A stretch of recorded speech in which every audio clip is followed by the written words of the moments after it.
ইরানের সমৃদ্ধ ইউরেনিয়ামের মজুত যে কোনো অবস্থায় যুক্তরাষ্ট্র নিজেদের নিয়ন্ত্রণে নেবেই বলে হুঁশিয়ারি দিয়েছেন মার্কিন প্রেসিডেন্ট ডোনাল্ড ট্রাম্প।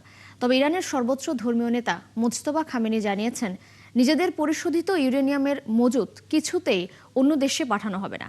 এদিকে তেহরান ও ওয়াশিংটনের মধ্যে দ্রুতই একটি চুক্তির ব্যাপারে আশাবাদ জানিয়েছেন মার্কিন পররাষ্ট্রমন্ত্রী মার্কো রুবিও। সৃষ্টি ঘটকের রিপোর্ট। সমঝোতা প্রচেষ্টার মধ্যেও ইরান ও যুক্তরাষ্ট্রের মধ্যে চলছে বাকযুদ্ধ। সাময়িক যুদ্ধবিরতিতে মধ্যপ্রাচ্যে কিছুটা স্বস্তি ফিরলেও স্থায়ী শান্তি চুক্তি না হলে আবারও যে কোনো সময় ইরানে হামলা চালাতে পারে যুক্তরাষ্ট্র ও ইসরায়েল, এমন আশঙ্কা রয়েই গেছে। চুক্তির জন্য দুই পক্ষই দফায় দফায় প্রস্তাব দিলেও এখনো দেখা নেই সফলতার। ইরানের পারমাণবিক কর্মসূচি নিয়ে বিরোধ মিটছে না পক্ষগুলোর। ইরান অস্বীকৃতি জানানো সত্ত্বেও যেভাবেই হোক ইরানের ইউরেনিয়াম ছিনিয়ে আনবে যুক্তরাষ্ট্র। এছাড়া হরমুজ প্রণালী সম্পূর্ণ যুক্তরাষ্ট্রের নিয়ন্ত্রণে রয়েছে এবং সেখানে টোল আদায় কিছুতেই গ্রহণযোগ্য নয় বলেও দাবি করেছেন ট্রাম্প। পাশাপাশি জাহাজ চলাচলের ওপর নিষেধাজ্ঞার কারণে ইরান বড় ধরনের আর্থিক ক্ষতির সম্মুখীন হচ্ছে বলেও জানান তিনি। আমরা টোল চাই না, এটি একটি আন্তর্জাতিক জলপথ। হরমুজ প্রণালীর সম্পূর্ণ নিয়ন্ত্রণে আমরা। আপনারা জানেন আমাদের নৌ অবরোধ শতভাগ কার্যকর। কেউ এই অবরোধ ভাঙতে পারেনি। এটি অনেকটা লোহার দেয়ালের মতো। যুক্তরাষ্ট্র ইরানকে পারমাণবিক অস্ত্র পেতে দেবে না। এখন আমরা আলোচনা করছি, দেখা যাক কি হয়। একই দিন মার্কিন পররাষ্ট্রমন্ত্রী মার্কো রুবিও বলেছেন, পাকিস্তানের মধ্যস্থতায় দ্রুতই একটি সমঝোতা চুক্তি করতে পারে তেহরান ও ওয়াশিংটন। বৃহস্পতিবার পাকিস্তানি কর্মকর্তারা ইরান সফরে যাওয়ার পর এমন আশা ব্যক্ত করেন রুবিও।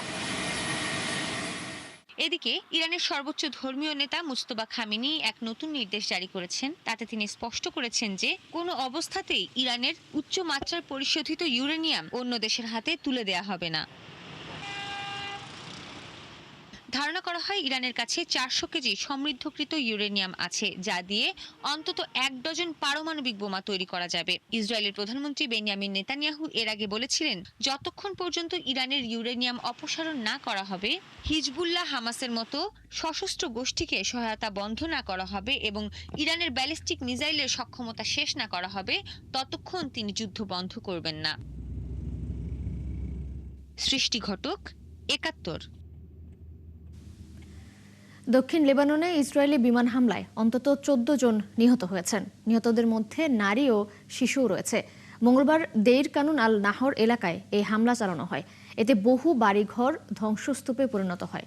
স্থানীয় স্বাস্থ্য কর্মকর্তারা জানিয়েছেন, হামলার পর উদ্ধারকর্মীরা ধ্বংসস্তূপের নিচে নিখোঁজদের খুঁজে বের করার চেষ্টা চালাচ্ছেন। এখনও কয়েকজন নিখোঁজ রয়েছেন। এদিকে মাসুক এলাকায় গোলাবর্ষণে ধ্বংস হয়ে গেছে ইমাম খোমেনি মেডিকেল সেন্টার। ইসরায়েলের দাবি, কেন্দ্রটি হিজবুল্লাহ ব্যবহার করছিল। তবে স্থানীয় বাসিন্দাদের অভিযোগ, এটি ছিল দরিদ্র মানুষের একমাত্র ভরসার চিকিৎসা কেন্দ্র। চলতি বছরের মার্চ থেকে নতুন করে শুরু হওয়া সংঘাতে এখন পর্যন্ত লেবাননে 3000-এরও বেশি মানুষ নিহত এবং বাস্তুচ্যুত হয়েছেন প্রায় 10 লাখ মানুষ।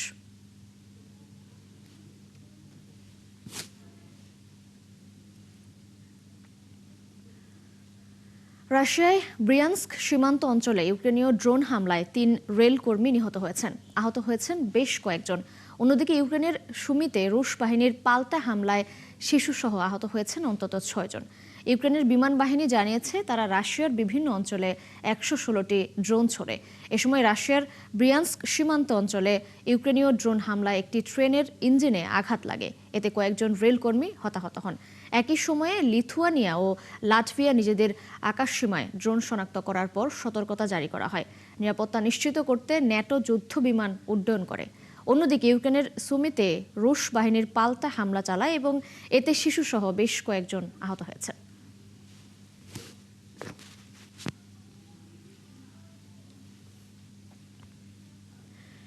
কিউবা যুক্তরাষ্ট্রের জাতীয় নিরাপত্তার জন্য হুমকি বলে মন্তব্য করেছেন মার্কিন পররাষ্ট্রমন্ত্রী মার্কো রুবিও। তিনি বলেন, হাভানার সঙ্গে কূটনৈতিক সমাধানই ওয়াশিংটনের প্রথম পছন্দ হলেও শান্তিপূর্ণ সমঝোতার সম্ভাবনা খুব বেশি নয়। এর আগে 1996 সালে 2টি বিমান ভূপাতিত করে মার্কিন নাগরিক হত্যার ঘটনায় কিউবার সাবেক প্রেসিডেন্ট রাউল ক্যাস্ট্রোর বিরুদ্ধে হত্যার অভিযোগ আনে যুক্তরাষ্ট্র। রুবিও আরও দাবি করেন, কিউবা এই অঞ্চলে সন্ত্রাসবাদের অন্যতম পৃষ্ঠপোষক। তবে কিউবার পররাষ্ট্রমন্ত্রী ব্রুনো রড্রিগেস এসব অভিযোগকে মিথ্যা আখ্যা দিয়ে বলেন কিউবা কখনো যুক্তরাষ্ট্রের জন্য হুমকি ছিল না। এদিকে মার্কিন প্রেসিডেন্ট ডোনাল্ড ট্রাম্প কিউবাকে ব্যর্থ রাষ্ট্র উল্লেখ করে বলেন তার প্রশাসন মানবিক সহায়তার মাধ্যমে দেশটিকে সহায়তা করার চেষ্টা করছে। পোল্যান্ডে আরও 5,000 অতিরিক্ত সেনা মোতায়েন করা হবে বলে ঘোষণা দিয়েছেন মার্কিন প্রেসিডেন্ট ডোনাল্ড ট্রাম্প। নিজের সামাজিক যোগাযোগ মাধ্যম ট্রুথ সোশ্যালে দেয়া এক পোস্টে ট্রাম্প জানান, পোল্যান্ডের প্রেসিডেন্ট কারল নাভরকির সঙ্গে সুসম্পর্কের উপর ভিত্তি করেই এই সিদ্ধান্ত নেওয়া হয়েছে। গত বছর পোল্যান্ডের প্রেসিডেন্ট নির্বাচনের সময় নাভরকিকে সরাসরি সমর্থন দিয়েছিলেন ট্রাম্প। অতিরিক্ত এই সেনারা আগের বাতিল হওয়া পরিকল্পনার অংশ নাকি নতুন কোন অভিযানের আওতায় ছিলেন সে বিষয়ে মার্কিন প্রেসিডেন্ট বিস্তারিত জানাননি। শ্রীলঙ্কার মধ্যাঞ্চলে হাভানার ডাঙ্কেলথ চা বাগান, সবুজ পাহাড় আর চায়ের সুবাসে ঘেরা এই জনপদেও এখন মধ্যপ্রাচ্যের যুদ্ধের প্রভাব স্পষ্ট। 1000 মাইল দূরের ইরান যুদ্ধের ধাক্কা এসে পড়েছে চা শ্রমিকদের সংসারে। নিত্যপণ্যের দাম বাড়ছে, গ্যাসের খরচ নাগালের বাইরে চলে যাচ্ছে, আর দিনমজুরের আয়ে সংসার চালানো হয়ে উঠছে কঠিন। চা শ্রমিকদের ভোগান্তি নিয়ে আরো জানাচ্ছেন চৈতি সরওয়ার। 550 একর জুড়ে বিস্তৃত ডাঙ্কেলথ এস্টেটে কাজ করেন প্রায় 1000 শ্রমিক। বছরে উৎপাদন হয় প্রায় 3.5 লাখ কেজি চা। কিন্তু দেশের অন্যতম রপ্তানি খাতের এই শ্রমিকদের জীবন এখন অনিশ্চয়তায় ঘেরা। 38 বছর বয়সী জাসিন্থা মালার কাজ করেন চা কারখানায়। স্বামী সাথিয়া সিলানের সাথে মিলে প্রতিদিন আয় করেন 1350 থেকে 1750 রুপি। এই সামান্য আয় চালাতে হয় 4 সদস্যের পরিবার। যুদ্ধের কারণে সবকিছুর দাম বেড়ে গেছে, গ্যাস কিনতে পারি না, তাই এখন বেশিরভাগ সময় জ্বালানি কাঠে রান্না করি।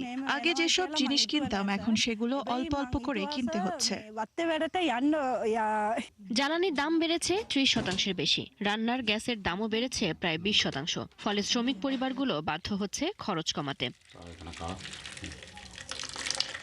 তবু স্বপ্ন ছাড়েননি 45 বছর বয়সী চা শ্রমিক সাথিয়া সিলান। প্রতিদিন দীর্ঘ পথ হেঁটে চা পাতা তুললেও তার আশা সন্তানদের জীবন হবে ভিন্ন।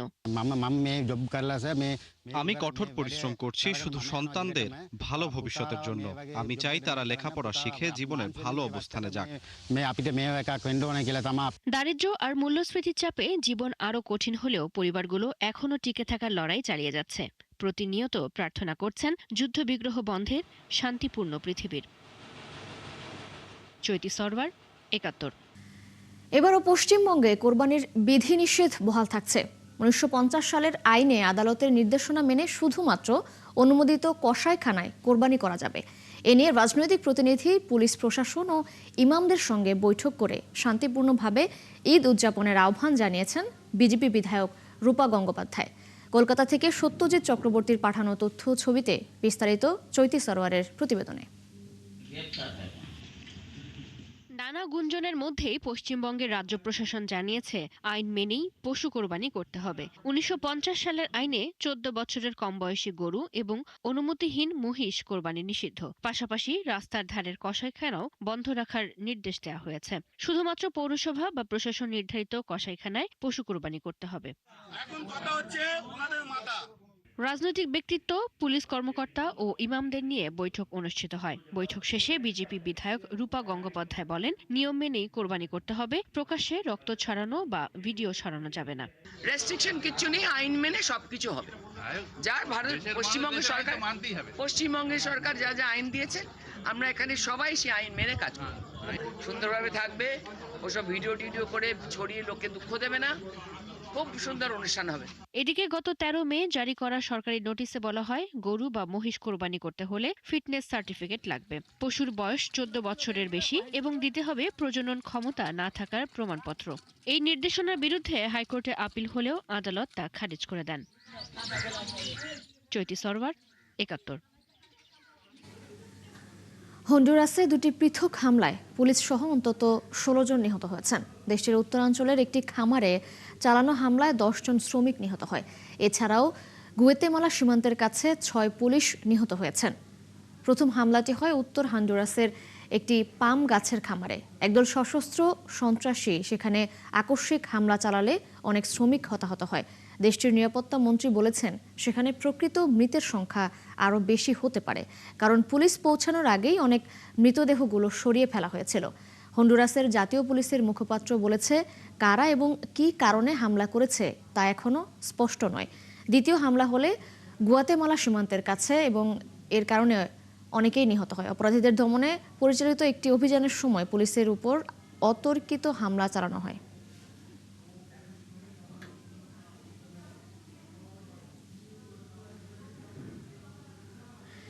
একদিনের সর্বোচ্চ সংখ্যক পর্বতারোহীর এভারেস্ট অভিযান শুরুর রেকর্ড হয়েছে নেপালে। বৃহস্পতিবার 274 জন পর্বতারোহী এভারেস্টের শীর্ষে ওঠার জন্য পর্বতটিতে আরোহণ শুরু করেন। নেপালের কেন্দ্রীয় সরকারের পর্যটন মন্ত্রণালয় জানিয়েছে, তিনি প্রাথমিক তথ্য পেয়েছেন যে 20 মে 250 জনের বেশি মানুষ চূড়ায় আরোহণ করেছেন। তবে নিশ্চিত কোনো তথ্য জানাতে অপারগতা প্রকাশ করেছেন তিনি। জানিয়েছেন, পর্বতারোহীরা ফিরে আসার পর ছবি ও অন্যান্য প্রমাণ পেলে তাদের আরোহণের সনদপত্র প্রদান করা হবে। এর আগে 2019 সালের 22 মে 223 জন পর্বতারোহী এভারেস্টে আরোহণ করেছিল। আবারও বিশ্বজুড়ে আতঙ্কের নাম ইবোলা। আফ্রিকার দেশ ডেমোক্রেটিক রিপাবলিক অব কঙ্গো এবং উগান্ডায় ছড়িয়ে পড়েছে ইবোলার এক বিরল ধরন বুন্ডিবুগিও। এরই মধ্যে ডিআর কঙ্গোতে নিহত হয়েছেন 139 জন। প্রতিদিন বাড়ছে সন্দেহভাজন রোগীর সংখ্যাও। সবচেয়ে উদ্বেগের বিষয়, ইবোলার নতুন ভ্যারিয়েন্টের বিরুদ্ধে এখন পর্যন্ত নেই কোনো অনুমোদিত ভ্যাকসিন। বিস্তারিত জানাচ্ছেন আরাফাত ইসলাম। কঙ্গোর উত্তর পূর্বাঞ্চলীয় ইতরি প্রদেশ পরিণত হয়েছে ইবোলার নতুন হটস্পটে। উগান্ডা ও দক্ষিণ সুদানের সীমান্ত ঘেঁষা এলাকায় মানুষের নিয়মিত যাতায়াতের কারণে দ্রুত ছড়িয়ে পড়ছে ভাইরাসটি। দেশটির স্বাস্থ্য মন্ত্রণালয়ের তথ্য মতে এখন পর্যন্ত 500-র বেশি সংক্রমণে মৃত্যু হয়েছে প্রায় 150 মানুষের। গত 24 ঘন্টাতেই শনাক্ত হয়েছে আরও 26 জন। বিশেষজ্ঞরা বলছেন, বুন্ডিবুগিও ইবোলা ভাইরাস পরিবারের একটি আলাদা প্রজাতি। এটি 2014 থেকে 2014 সালে পশ্চিম আফ্রিকায় ভয়াবহ মহামারী তৈরি করা জায়ার ইবোলা স্ট্রেইন থেকে ভিন্ন। আফ্রিকায় সংঘাত, মানুষের বসতি স্থানান্তর, স্বাস্থ্য খাতে নজরদারির অভাব এবং দেরিতে রোগ শনাক্ত হওয়ার কারণে পরিস্থিতি আরও জটিল হয়ে উঠছে বলে মনে করেন বিশ্লেষকরা। বিশেষজ্ঞদের আশঙ্কা, ভাইরাসটি এখন ছড়িয়ে পড়ায় পরিস্থিতি আরও বিপজ্জনক হয়ে উঠতে পারে। এখন পর্যন্ত এই স্ট্রেইনের কোনো ভ্যাকসিন নেই। বিজ্ঞানীরা বলছেন, আগের ইবোলা গবেষণার অভিজ্ঞতা কাজে লাগিয়ে নতুন ভ্যাকসিন তৈরির কাজ শুরু করা সম্ভব। তবে গবেষণা, ক্লিনিক্যাল ট্রায়াল, অনুমোদন এবং উৎপাদনে সময় লাগতে পারে 1 বছর পর্যন্ত। বিশ্ব স্বাস্থ্য সংস্থা জানিয়েছে, কঙ্গোতে পাঠানো হয়েছে 18 টন চিকিৎসা সামগ্রী। এর মধ্যে রয়েছে স্বাস্থ্যকর্মীদের জন্য সুরক্ষা সামগ্রীও। অন্যদিকে কঙ্গোর national institute of biomedical research জানিয়েছে, যুক্তরাষ্ট্র ও যুক্তরাজ্য থেকে পরীক্ষামূলক ভ্যাকসিন পাঠানোর প্রস্তুতি চলছে। ইবোলার নতুন এই ধরন মোকাবেলায় জরুরি বৈঠক চালিয়ে যাচ্ছে বিশ্ব স্বাস্থ্য সংস্থা সহ অন্যান্য সংস্থাগুলো। বিশেষজ্ঞরা বলছেন, সময় মতো কার্যকর ব্যবস্থা না নিলে পরিস্থিতি আরও ভয়াবহ হতে পারে। আরাফাত ইসলাম, 71। এই ছিল এখনকার আয়োজনে। বিশ্বে আরও নতুন কিছু খবর ও বিশ্লেষণ নিয়ে আগামীকাল সকাল 9:30টায় আবারও হাজির হবে বিশ্বযোগ। সরাসরি সংবাদ অনুষ্ঠান দেখতে চোখ রাখুন 71-এর ফেসবুক পেজে এবং সাবস্ক্রাইব করুন 71-এর ইউটিউব চ্যানেল। থাকুন 71-এর সাথেই।